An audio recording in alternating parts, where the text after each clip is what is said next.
For many of us, a side business is a great way to explore something new. In this video, we're going to look at 5 questions that you can ask yourself to help you figure out if starting a side business is right for you.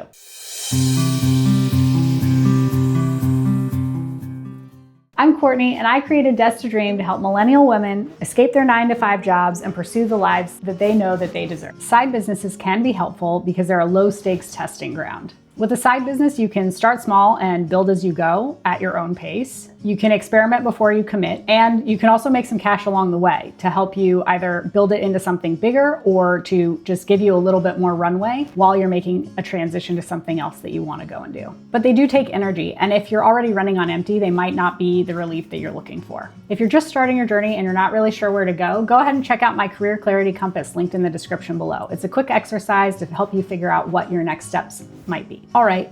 Question number 1, do you have 3 to 5 hours that you can commit to building your side business a week? Because if you don't realistically have 3 to 5 hours a week, there's a good chance that you're gonna burn out or you're gonna stall out before you get any momentum on your business. But if you can, with small steps, you can actually build something. An example of what you could do with 3 to 5 hours a week would be someone who's worked in HR, for instance, and you have a lot of experience reviewing resumes, seeing what works, reviewing cover letters, and giving that sort of advice. If you took 4 hours on a Saturday every week and time blocked it out, you could build a manual or a playbook to help people update their resumes and avoid the missteps that a lot of us make when we don't have a lot of guidance. Question number 2. Is this your way out or is this a way forward? Oftentimes when you are burned out like this, we fantasize about getting out of our jobs and how much better it's going to be. And sometimes that's true. But when you're starting a side business, you really want to stay in that exploratory sort of mindset as opposed to that desperate, like I'm just trying to get out and escape from what I'm currently doing mindset. When you're coming from that desperate energy, like any little hiccup along the way might actually feel like failure instead of progress, which isn't really what you're going for. From my own perspective, I've actually tried to start side hustles too when I was like coming from that space of like, I hate my job, I don't want to do it anymore, but I still need to be good at that job, but I'm desperate for this to work, and it didn't, and it ended up actually just keeping me stuck a lot longer. So I definitely am an advocate of getting to a space where you are looking at your side business as something that you can move forward toward as opposed to an escape mechanism to get out of where you're at. Number 3. Do you already have a skill or an interest that you're actually interested in pursuing as a side business? Like, it doesn't have to be your passion project, but it's a good idea if you actually do already have something that you're interested in or that you know you're good at, to explore that a little bit further. Like an example I always think of is people that are really into organizing. We always think, they could be home organizers or office organizers. And those are great options if they want to stay local and they want to advertise to their local community and do physical work.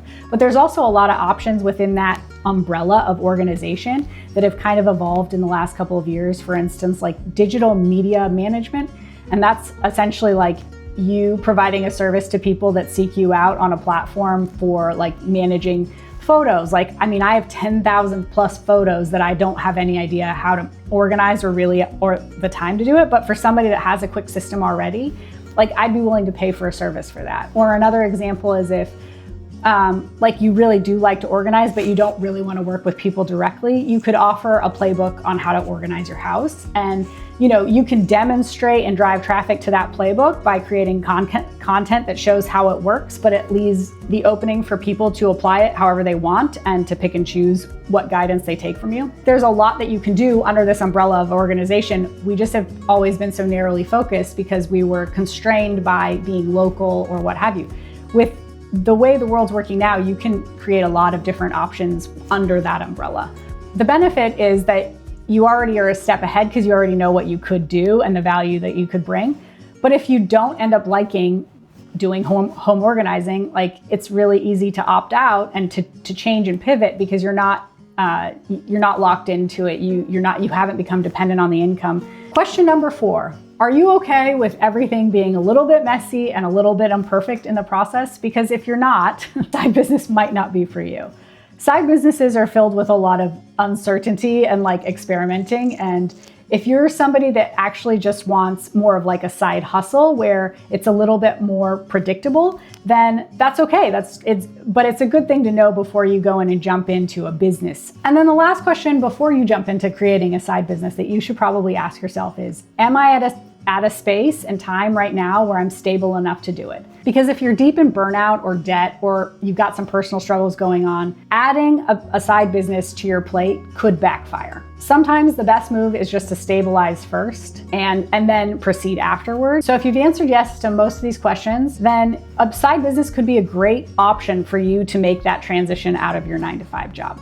But if you answered mostly no, that's totally okay. It's not the end of the road. There are other routes like side hustles or freelancing, and they don't require you to actually build a business. This truly is the era of opportunity, and so it's we're really lucky, but it can be a little bit overwhelming. And if you're interested in freelancing, we're gonna cover that in our next video as another potential option for you. Walk you through exactly how to start as a freelancer in today's market. I hope this was helpful. And if you'd like to see more of this type of content, please like and subscribe. And be sure to grab the Career Clarity Compass that's linked in the description below or at destinedream.com.